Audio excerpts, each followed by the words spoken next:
경보음이 울리고 있습니다. 이번에는 그 소리가 크렘린에서 울리고 있습니다. 러시아의 고위 관리가 최근 공개 기사에서 내전이 푸틴의 러시아가 직면한 가장 큰 도전 중 하나라고 주장했습니다. 이건 편집증이 아니라 그의 일입니다. 그는 국가가 정치 체제 붕괴와 대중의 신뢰 상실이라는 재앙적인 상황에 직면해 있다고 경고합니다. 이 두려움은 정당합니다. 푸틴의 전쟁 실패로 배신 위기가 촉발됐습니다. 젊은 러시아인들은 반전 노래를 부르고 있고 친전쟁 선정아들은 러시아 국가의 붕괴를 촉구하고 있으며 군인들은 명령을 따르기를 거부하고 있습니다. 궁극적인 모욕은 바로 좋은 차르 나쁜 소년 전략입니다. 아시겠죠? 이 모든 문제를 해결하기 위해 그 관리는 러시아에서 능력 기반의 리더십 시스템을 추천하고 있습니다. 하지만 있잖아요. 블라디미르 푸틴은 러시아 제국을 재건하고 있습니다. 왜냐하면 그는 자신의 친척 24명을 공식 직책에 임명했거든요. 붕괴가 임박했지만 블라디미르 푸틴은 왕조 건설에만 집중하고 있습니다. 이건 저만의 의견이 아니며 러시아인들도 이런 경향을 점점 인식하고 있습니다. 그들은 1994년 러시아가 전쟁에 휘말리고 3년 뒤 차르와 제국이 사라졌음을 주목합니다. 1989년 러시아는 아프가니스탄에서 10년간의 전쟁을 막 끝냈고 2년 후에는 소련 제국이 붕괴했습니다. 블라디미르 푸틴은 1차 세계대전보다 긴 전쟁에 휘말렸습니다. 그들은 러시아 붕괴를 경고하며 대중 앞에서 언급하고 있습니다. 한번 들어보시죠. 이제 무엇을 해야 하는지 스스로 이해하고 있겠죠. 다시 말하지만 매우 힘든 시기가 다가오고 있습니다. 전쟁이 길어지면 경제 위기가 올 것입니다. 경제 위기는 사회적 위기로 이어질 것이고 사회적 위기는 결국 정치적 위기로 이어질 것입니다.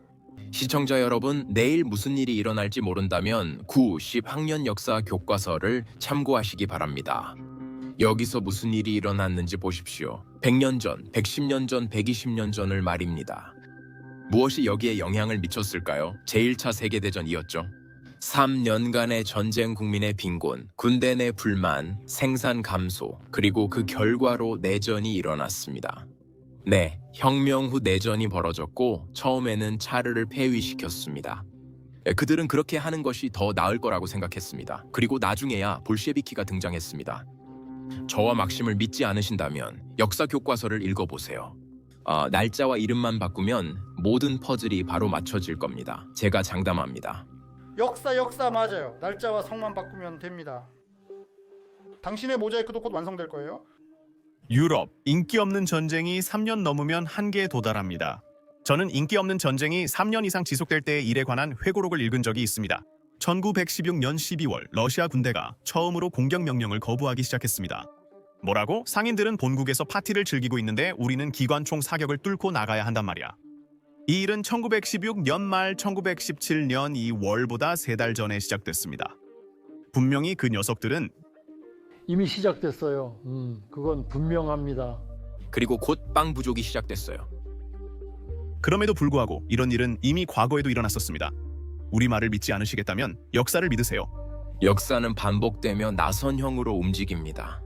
모든 것은 나선형으로 움직입니다, 여러분. 보시다시피 크렘린도 이를 지켜보고 있습니다. 그래서 크렘린의 한 관료가 러시아 언론의 충격적인 기사를 방금 발표한 겁니다. 기사 제목은 우리는 누구인가? 입니다. 그리고 이 글은 사회과정 분석을 담당하는 대통령 집행실의 책임자가 쓴 것입니다. 기본적으로 그는 사회학자이고 그의 일은 이런 트렌드를 관찰하는 것입니다. 그래서 이 기사에서 그는 아주 명확하게 설명합니다. 내전은 러시아가 직면한 가장 큰 도전 중 하나입니다. 그리고 그는 곧 다룰 다른 도전들도 언급합니다. 하지만 다행히도 그는 단순히 문제만 지적하는 사람이 아닙니다. 그는 해결책도 가지고 있습니다. 결국 그는 크렘린에서 일하고 있으니까요. 그래서 그가 내놓은 내전 문제에 대한 해결책은 꽤 단순했습니다. 러시아는 통합되고 결속력 있는 사회를 만들어야 합니다. 그는 러시아가 우리는 우리 사람을 버리지 않는다는 이념을 채택해야 한다고 했습니다. 솔직히 저는 그가 이 메시지를 러시아 최전선 지휘관들에게 전해야 한다고 생각합니다. 그들이 병사들을 이렇게 대하기 때문입니다. 한번 들어보시죠. 지휘 명령을 들어봅시다. 명령을 듣지 않으면 임무를 포기하게 됩니다. 내 어머니의 생명을 걸고 내 자식들의 생명을 걸고 맹세합니다. 내가 직접 너를 쏠 것이고 모두를 실종자로 보고한 다음 모두를 쏴버릴 겁니다. 누가 위에 있든 상관 안 해. 너희 전부, 너희 전체 그룹, 이 개자식들, 저기 있는 저 남자만 빼고 다 저기 있는 너희들 들어. 내가 하는 말이야. 네가 남자임을 증명해봐. 그들에게 네가 남자라는 걸 증명해봐. 그는 푸틴이 시작한 이 전쟁이 좋다고 계속 말하며 크렘린에서 일한다고 다시 강조합니다. 여러분은 그가 무슨 말을 할지 예상했나요? 그는 이 전쟁을 독특하게 긍정적으로 포장합니다. 정말 믿어도 좋아요. 여러분은 분명히 놀랄 거예요. 그러니까 앉아서 보세요. 그는 이 전쟁 이전에는 러시아 엘리트들이 오로지 자녀들을 해외로 보내고 해외 은퇴 계획을 세우는 데만 집중했다고 말합니다. 하지만 이제는 특별 군사 작전으로 러시아 엘리트들이 나라를 떠날 수 없고 그는 이를 매우 긍정적으로 봅니다. 솔직히 말씀드리자면 저는 스스로를 매우 긍정적인 사람이라고 생각하지만 이런 점은 전혀 생각하지 못했습니다. 그래서 인정할 건 인정해야죠.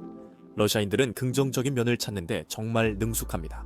이제 기사 내용을 계속 살펴보겠습니다. 그는 또 러시아가 직면한 또 다른 큰 문제 중 하나가 정부에 대한 국민의 신뢰 상실이라고 말합니다. 솔직히 말해서 만약 제 정부가 3일짜리 특별 군사 작전을 시작한다고 예측했는데 그 작전이 아직도 계속되고 있다면 3년 반이 지나도 저도 신뢰를 잃겠죠. 하지만 걱정 마세요. 그는 해결책이 있대요. 이 문제를 해결하기 위해 그는 러시아가 능력에 기반한 시스템으로 지도자 역할을 채우는 체계를 만들어야 한다고 말합니다. 그렇게 하면 가장 유능한 사람들이 권력의 자리에 오르게 됩니다. 그는 이 기사를 푸틴에게 다시 보내야 한다고 생각합니다. 이번 달에 막 나온 기사에 따르면 푸틴은 자신의 친인척 24명을 공식 직책에 올렸는데 이는 100년 만의 기록이라고 합니다. 러시아 같은 나라에서도 말이죠. 여러분도 아시다시피 약 110년 전에는 니콜라이 2세가 통치하던 러시아 제국이 있었습니다. 지금 푸틴은 가족과 친구들을 중심으로 제국을 다시 세우려 하고 있습니다. 러시아는 능력 기반이 없고 푸틴이 신뢰하는 사람들만 권력을 가집니다. 이것이 푸틴이 전쟁 지지를 잃는 이유일 수 있습니다. 그리고 여러분이 무슨 말 할지 압니다. 러시아는 여론이 중요한 나라가 아닙니다. 하지만 여전히 여론조사가 진행 중이며 최근 결과는 푸틴에게 불리했습니다. 러시아에서 침공 이후 처음으로 러시아인의 56%가 우크라이나 전쟁에 매우 지쳤으며 83%는 피로감을 느낀다고 합니다. 전쟁 지지율은 20% 떨어지고 인플레이션과 세금이 상승했습니다. 전쟁 전보다 삶이 나빠졌다는 사람이 3배 늘었습니다. 그래도 긍정적인 면을 봅시다. 러시아 엘리트들도 국민들과 함께 고통받고 있습니다. 그들은 나라를 떠날 수 없습니다. 그러니 그 점은 기뻐해야겠죠. 제 시청자 여러분께 질문이 있습니다. 이런 상황에서 여러분이라면 어떻게 하시겠습니까? 여러분이 러시아 차르라면 자신이 시작한 전쟁을 국민이 기뻐할 때 어떻게 하시겠습니까? 여러분 중 그 전쟁에서 철수하겠다고 한 분 있나요? 그게 여러분이 차르가 아닌 이유입니다. 차르처럼 생각하지 않으니까요. 푸틴이 이런 일을 하고 있습니다. 크렘린은 법 집행과 보안기관에 기록적 지출을 계획 중입니다.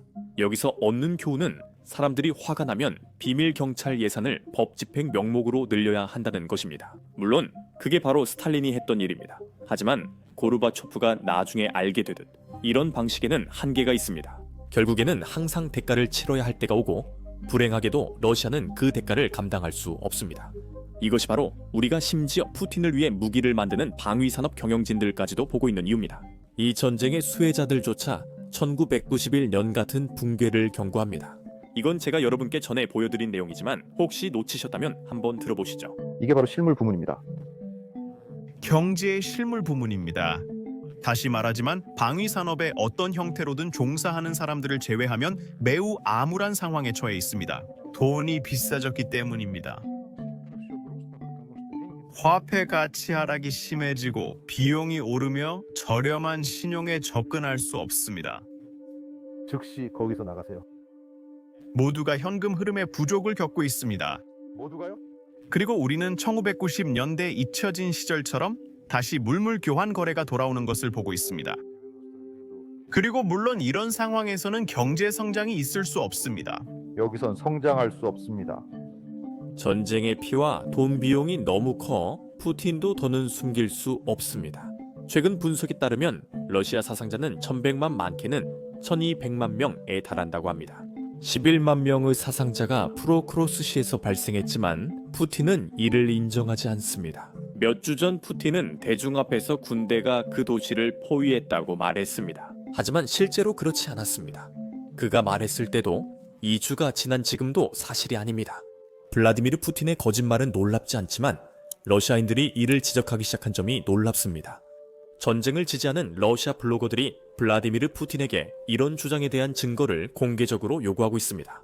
그가 하고 있는 주장들에 대해 말이죠. 왜냐하면 그들은 그 도시가 포위되지 않았다는 것을 알고 있고 블라디미르 푸틴이 거짓말을 하고 있다는 것도 알고 있기 때문입니다. 직접 들어보시죠. 제가 생각하기에 우리가 해야 할 일은 우크라이나가 러시아의 군사 또는 방위 산업을 타격할 수 있는 능력을 제공하는 것입니다. 그리고 그에게 필요한 장비가 핵심이라고 생각합니다. 방금 들으셨겠지만 러시아가 프로크로프 쪽으로 진격 중입니다. 하지만 푸틴의 주장과는 다릅니다. 또한 푸틴이 2024년 11월 그 도시 점령을 원했다는 점을 기억해야 합니다. 그리고 지금은 2025년 11월 중순입니다. 그리고 러시아 군인들은 아직도 그 도시에서 안전하지 않습니다. 이 영상을 보세요. 우크라이나 드론이 어디에나 있어 관련된 모두에게 매우 위험하다는 점이 충격적입니다. 이건 제가 본 영상 중 최고로 미친 겁니다. 꼭 보세요. 그래도 이게 바로 드론 소리가 들리는 영상인 것 같아.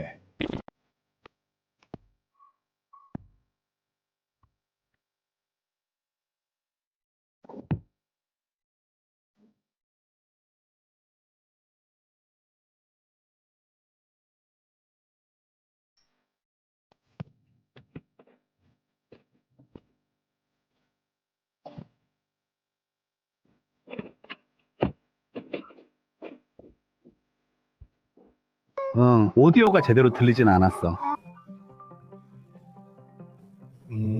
내 헤드폰에선 안 들렸지만 녹음엔 들어갔을 거야. 그래도 그 끼익거리는 소리는 들려. 그래. 아마 최소한 드론 세대가 여기를 타격했을 거야. 내 생각에 이 사람들은 컨테이너 안에 있었던 것 같아.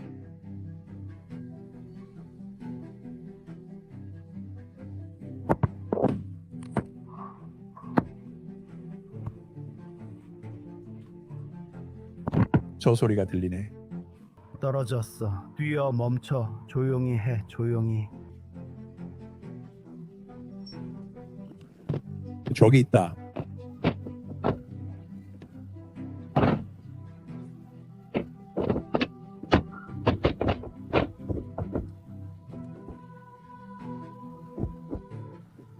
그거랑 똑같아. 소리 지르던 그 남자야.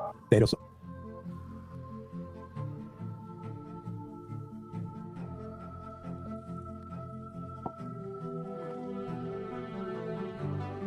그래, 우리 그랬어.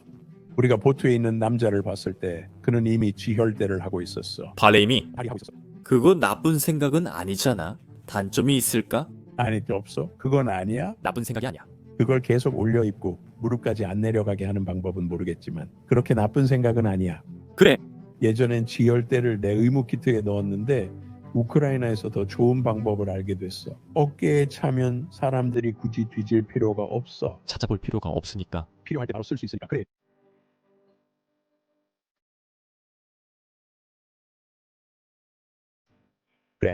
이 녀석들의 문제는 드론 세대가 공격했고 머리 위 감시 드론도 있었지만 아무도 나오는 걸 못 봤다는 거야.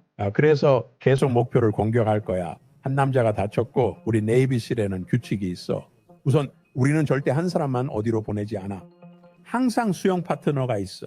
그리고 현장에서 서로를 지원하고 부상자를 데리고 나올 수 있는 최소 인원은 3명이야. 그리고 보통은 4명이 더 좋아. 하지만 다시 말하지만 이런 건 네가 병사들에게 가르치는 거야. 이 친구들은 자기 일에 대해 잘 알아. 이제 그건 우리가 매주 새롭게 선보이는 시리즈 배틀필드 브레이크다운에서 하는 일의 아주 작은 부분일 뿐이야. 하지만 안타깝게도 이런 클립들 중 상당수는 유튜브에 올릴 수도 없어. 유튜브가 우리 영상을 제한하거나 심지어 삭제해버릴 수도 있거든. 하지만 이게 현대전의 현실이야. 그리고 나는 우리가 이걸 다루는 게 중요하다고 생각해. 그래서 우리가 직접 만든 플랫폼 베이식스 인사이더를 만들었어. 처음부터 우리가 직접 만들었기 때문에 아무런 제한이 없어. 우리가 무엇을 다루고 무엇을 다루지 말아야 하는지 지시하는 사람이 없어. 그리고 우리는 광고도 전혀 하지 않아. 그렇게 하면 광고주가 승인할 만한 내용인지 승인하지 않을 만한 내용인지 걱정할 필요가 없어. 우리는 여러분의 후원으로 이 웹사이트를 운영하고 있어.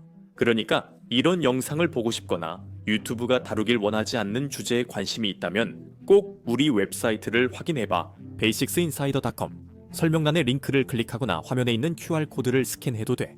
가입하면 유튜브에 올리지 못했던 모든 영상을 볼 수 있어.